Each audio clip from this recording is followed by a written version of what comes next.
My wife made it very clear. I am going to meet another man. If you try to stop me, I will call the police and tell them you assaulted me. Before I could do anything, Karma took care of the situation. It started out subtle, almost unnoticeable at first. We'd been married for years, and like any couple, we had our ups and downs, but this was different. Sandy, my wife, seemed distant in a way I couldn't quite put my finger on. Conversations turned into one-sided exchanges, and her laughter, which used to fill the house, was replaced with silence. At first, I chalked it up to stress. We'd had a rough patch after the fire that destroyed our old house. And moving into my grandmother's place wasn't her idea of a fresh start. But something about her demeanor made it clear. This wasn't just about the fire. Little things started to add up. She'd come home late from work, blaming it on meetings that didn't seem to exist. Her phone, once casually left on the kitchen counter, became glued to her hand, the screen always tilted away from me. Then, there were the nights she'd conveniently forget to wear her wedding ring, claiming she had been in a rush, or that it didn't fit quite right anymore. I tried to ignore it, I really did. I told myself that every relationship has its phases, and maybe this was just one of those moments, where we needed to find our way back to each other. But it wasn't long before I realized I was the only one trying. The tipping point for me wasn't even dramatic. It was in the small mundane moments. One evening, I asked her if she wanted to watch one of her favorite shows together. Something we used to do, almost religiously. She looked at me like I had asked her to solve a complex math equation. "No, I'm tired," she said, barely glancing up from her phone. Later that night, I saw her laughing at something on her screen, completely engrossed. That wasn't the kind of laughter that comes from a funny meme. It was the kind that comes when you're talking to someone who makes you feel alive. By that point, I couldn't ignore the signs anymore. She was pulling away from me, and there was someone else. There had to be. I tried to reason with myself, thinking maybe I was overreacting, but the reality was staring me in the face. The little provocations, the sudden change in her wardrobe, and the absolute lack of intimacy, all of it pointed to the same conclusion. She wasn't just tired of being my wife. She was either already with someone else or seriously considering it. I knew I needed to address it, but how do you start that conversation? "Hey, are you cheating on me?" It's not exactly something you casually drop during dinner. So I waited, I observed. I started noticing patterns, how she'd suddenly remember she had plans, or how her tone would shift when certain names came up in conversation. She wasn't just distant, she was gone, at least emotionally. It was like living with a stranger. Looking back, I think part of me had already accepted it. She had made it easier by treating me like I didn't exist. But there was still a part of me that held on to hope that maybe this was something we could fix. That maybe if I gave her enough space, she'd come back to me. It was foolish, I know. But when you build a life with someone, you don't just give up without a fight. At least that's what I thought at the time. The hardest part wasn't the suspicion itself. It was the waiting to catch her in a lie, waiting for her to admit what I already knew. Waiting for her to care enough to even bother hiding it. I felt like I was living on borrowed time. Like every interaction we had was just one step closer to the inevitable, and deep down, I think she knew that too. The night it all came crashing down wasn't anything out of the ordinary, at least not at first. I came home from work as usual, and the house was quiet. It was winter, so it got dark early, and when I pulled into the driveway, I noticed something off immediately. Her car wasn't in the garage, and the porch light wasn't on. Normally that wouldn't bother me. But given the way things had been lately, it made my stomach twist. I walked in and called out for her, but there was no response. At first, I thought she might have stepped out to run an errand or visit a friend. But as I made my way through the house, I saw her bedroom light was on. I headed upstairs, and that's when I saw her. She was standing at the dresser putting on makeup. She wasn't wearing the usual jeans and sweater she threw on for casual errands. No, she was wearing a black dress, a new one I'd never seen before. It had a higher hemline, and a neckline that left little to the imagination. The heels next to her were the tallest I'd ever seen her wear. I stood in the doorway for a few moments just watching. She didn't even notice me at first, she was too focused on her lipstick. A bold red that made her look completely different. It hit me then, this wasn't just any night out. This was deliberate, she was dressing up for someone. My chest felt tight but I stayed calm. I didn't yell, I didn't demand answers. Instead I asked, "Are we going somewhere?" Her hand paused mid-application, and she glanced at me through the mirror. There wasn't even a flicker of guilt in her expression, just irritation. "No," she said flatly, "I'm going out, I have a date." I didn't react immediately. I think she was expecting an explosion, a shouting match maybe, even some begging, but I just stood there staring at her. "Did you hear me?" she said sharply. "I said I have a date, I'm going out with another man." My heart was pounding, but I refused to give her the satisfaction of a scene. "No," I said, keeping my tone even. She turned to face me clearly annoyed. "No, what? You're not going out on a date," I said firmly. "At least not while we live under the same roof. If you want to see someone else fine, but pack your things and find somewhere else to stay. Once you're out, I'll file the divorce papers, and you can do whatever you want." Her laugh was sharp and bitter. "I'm not leaving," she said. "I like this house. And when it's mine, I'll do whatever I want with it. If you keep acting like an idiot, I'll make sure I get most of the money when we sell it." I took a deep breath, holding on to what little patience I had left. Do us both a favor, I said calmly, and go stay with your parents until this is over. You're the one who wants out, not me, she sneered with a smug look on her face. Oh, I'll be back in 30 minutes, she said defiantly. You'd better not be here when I get back, or I'll call the police. I'll tell them you threatened me, maybe even hit me. You know how it works, they'll hold you for 48 hours, and by then I'll have changed the locks. I felt a cold anger settle in. She really thought she could manipulate me like that. You're making a mistake, I said, my voice calm but firm. You think you can scare me, but I'm not going anywhere. She rolled her eyes, and went back to the mirror, muttering something about needing to fix her lipstick. I left the room, my mind racing. If she thought she could walk all over me, she had another thing coming. When I left that room my mind was racing, but not with panic. I knew her game, and if she wanted to play dirty, I could adapt. She thought she had all the leverage, her threats, her confidence. The way she spoke, as if she already owned the house in my life. It lit a fire in me. Instead of losing my temper, I focused on what I could control. I wasn't about to let her walk all over me without a fight. I walked into the garage and saw the aluminum baseball bat, leaning against the wall. It was the same bat I used during summer games with friends. I picked it up, testing its weight in my hand. Her car was parked outside, and I could almost see her smug face as she imagined driving off to meet her lover, leaving me behind in a stew. Well, not tonight. I walked over to her car and swung the bat hard. 4 good hits shattered the headlights and taillights, leaving the car useless for a night drive. But I wasn't done. I knew her routine. Her purse was always on the kitchen counter. When I went back inside, there it was, right where I expected. I opened it, careful not to make a mess, and found her phone. A part of me almost laughed at how predictable she was. I took it back to the garage and removed the battery, setting it on my workbench. With one solid hit of the hammer, the phone snapped into 3 pieces. Satisfied, I put the broken pieces back into her purse, minus the battery. She wasn't calling anyone tonight. Next, I noticed a small packet of condoms in her bag. For a split second, I considered piercing them with a pin, just to mess with her. But then I thought better of it. She'd probably just accuse me of trying to frame her. And that wasn't a headache I needed. By the time she came into the kitchen, she was fully dressed, black dress, heels, and that ridiculous red lipstick. She looked at me with a mix of irritation and smugness as if she'd already won whatever twisted game she was playing out. Get out, she said, pointing to the door like I was some kind of intruder. I didn't move. Instead I poured myself a cup of coffee and leaned against the counter, taking a slow sip. Good luck with your night, I said casually. Her eyes narrowed. What did you do, she asked, her voice sharper now. I smiled and took another sip. Why don't you go check your car, I suggested. Her heels clicked loudly as she stomped out the front door. Moments later I heard her shouting, angry, frustrated, furious. She stormed back into the house, her face flushed with rage. What the hell did you do to my car? She yelled. I shrugged, keeping my tone light. It's parked on the street. Anything could have happened. You bastard, she hissed. I'll just call him to pick me up. Go ahead, I said, gesturing to her bag. You'll need your phone for that. Her face froze for a second, then she yanked the phone out of her purse. When she realized it wouldn't turn on, her fury reached a whole new level. You broke my phone.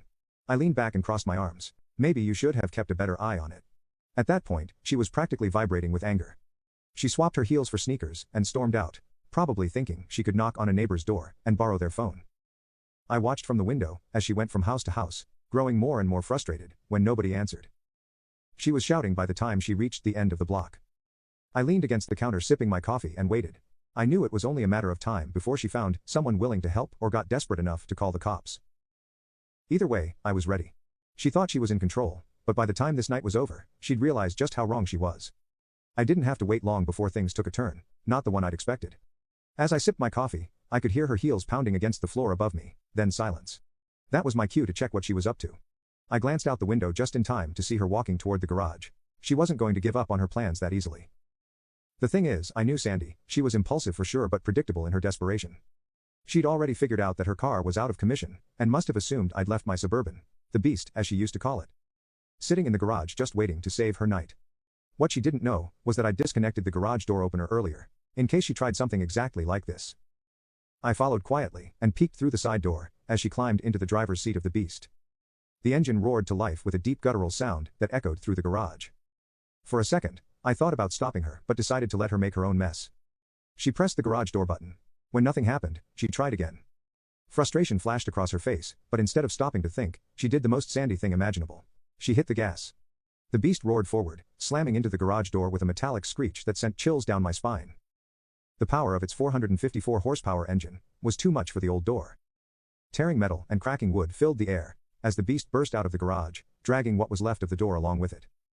But that wasn't the worst part. Parked directly behind the garage, in what was probably the worst possible spot, was a police cruiser. 2 officers had just arrived after Sandy's earlier threats to call them, when the beast smashed into the front of their cruiser, with such force that it pushed their car back a few feet, leaving its front end crumpled like an accordion. One of the officers had just opened his driver's side door when the crash happened. His door swung back, violently knocking him off balance and throwing him to the ground. His partner, a redhead I remembered from high school, was already on the move, yanking Sandy out of the beast by her hair, before she could even process what had just happened. "Get on the ground," shouted the red-headed officer, her voice echoing across the neighborhood. Sandy screamed something incoherent while flailing as she was dragged to pavement. She didn't even fight back properly. Just sobbed and cursed as they cuffed her. Meanwhile, I rushed over to check on the officer who had been hit. His nose was clearly broken and blood streamed down his face, but he was conscious. "Hold still," I told him, cradling his head to keep his neck stable. "Help is on the way." The next 20 minutes were a blur of chaos. Neighbors peeked out from behind curtains, some bold enough to step outside and gawk, as ambulances arrived with lights flashing, and more police cars filled up our street. I answered questions while keeping one eye on Sandy, who sat in another cruiser handcuffed and wailing like a child caught stealing.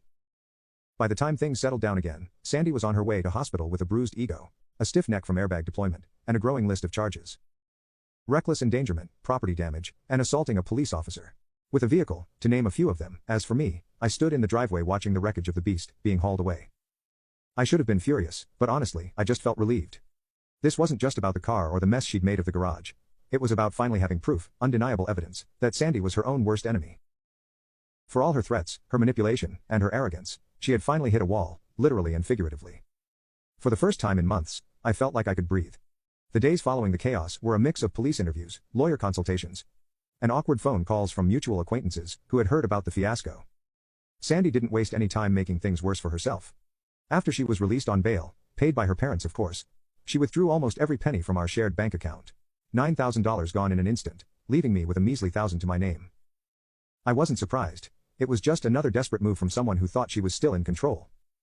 My lawyer and I got to work immediately. Thankfully, I had already anticipated something like this months ago. Before things spiraled out of control, I had transferred ownership of our house to my parents. Legally, it wasn't even in my name anymore. I knew Sandy would demand half of everything, and I wasn't about to let her get it. She had no idea what she was walking into. At our first meeting, Sandy showed up with her lawyer, a sleazy guy with a bad comb-over, who clearly thought this was going to be an easy win. They didn't waste any time rattling off her demands. "She wants the house or half its value," her lawyer began smugly, sliding a stack of papers across the table. "We'll also be requesting all the new furniture, the appliances, and a portion of the insurance payout from the fire." I glanced at my lawyer, who didn't even blink. Instead, he calmly pulled out a document and handed it over. "The house isn't community property," he explained. "It belongs to my client's father. Sandy has no legal claim to it." Her face went pale for a moment, but she quickly recovered, leaning over to whisper something to her lawyer. He looked through the document, his expression tightening with every word he read. "This can't be right," he muttered. But it was. They had nothing. As for the furniture and appliances, my lawyer continued, "We have receipts showing they were purchased with funds from my client's father's account. They aren't marital property either." Sandy's frustration was palpable. She crossed her arms, glaring at me as if I'd personally betrayed her, which was ironic considering the circumstances. "You're leaving me with nothing," she finally snapped. "That's not entirely true," my lawyer replied smoothly. "We're willing to let you keep one of the bedroom sets out of nostalgia." I could almost hear her teeth grinding as she stormed out of the room shortly after, leaving her lawyer to negotiate the rest. In the end, she got to keep her car, a portion of the money she withdrew, and not much else. Her lawyer knew she was in a losing position, and convinced her to settle before things got worse. The judge didn't hold back when finalizing the divorce. He commended me for being proactive in protecting my assets, which was his polite way of saying, Sandy had been outsmarted at every turn. By the time the gavel hit, I was free, and she was left to deal with the legal mess she'd created by ramming the beast into a police cruiser. It wasn't about revenge for me, it was about self-preservation. Sandy had tried to manipulate, intimidate, and bully her way into taking everything, but she underestimated me. She thought I'd just roll over and let her win. Instead, I played the long game. When it was over, I walked away with my dignity intact. After the dust settled, and the ink dried on the divorce papers, I finally had a moment to breathe. It felt strange at first, almost like I was stepping into someone else's life. For years my routine, my thoughts, even my happiness, had revolved around Sandy and our marriage. Now she was just gone. The house was quiet, but not in a lonely way, more like peaceful. I could finally focus on myself and what I wanted instead of constantly walking on eggshells around her. I spent the first few months getting my life back on track, fixing up the house, reconnecting with old friends, and finding hobbies I'd neglected for years.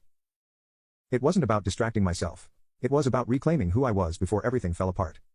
One of the first things I did was start going to the shooting range again. It had always been something I enjoyed, but during the last few years of my marriage I hadn't made time for it. On one of those trips, I ran into Sergeant Sui, the same officer who had arrested Sandy during the garage incident. She was there in jeans and a casual top, completely different from the uniformed non-nonsense persona I'd seen before. We talked for a while and I found out she was newly single too.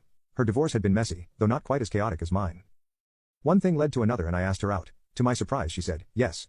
That first date was something else. I showed up in my best suit, but she seemed to appreciate the effort. She made it clear early on that she wasn't interested in games or drama, and honestly neither was I. 9 months later we got married, and I can genuinely say it's been the happiest time of my life. She's not just my wife, she's my partner in every sense of the word. We've built a life together that's based on mutual respect and trust, two things that had been missing for a long time in my previous marriage. As for Sandy, I heard bits and pieces about her through mutual acquaintances. She remarried twice, and from what I gathered her second husband seems to be keeping her in check. Good for him, I guess. I don't hold any anger toward her anymore. It took me a while to get to that place, but I realized that holding on to resentment would only keep me stuck in the past. These days my life is simple and fulfilling.